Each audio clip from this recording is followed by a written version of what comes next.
Hello, my name is Dr. Muhammad Wasim. I am a computer scientist and AI researcher with a PhD background in artificial intelligence. Specialization is generative AI, multimodals learning, and computer vision.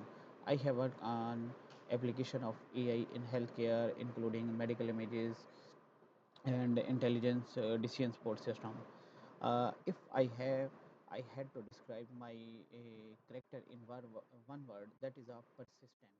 Why I choose this word? Because I believe meaningful research and innovation require consistency, patience, and continuous effort.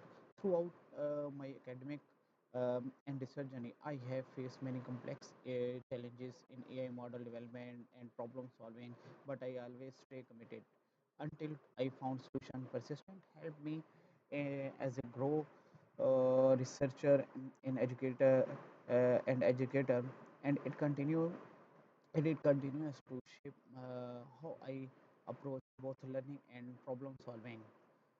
My vision for future is to contribute the building responsible and impactful AI system that improve human life, especially in healthcare, education, and decision support system.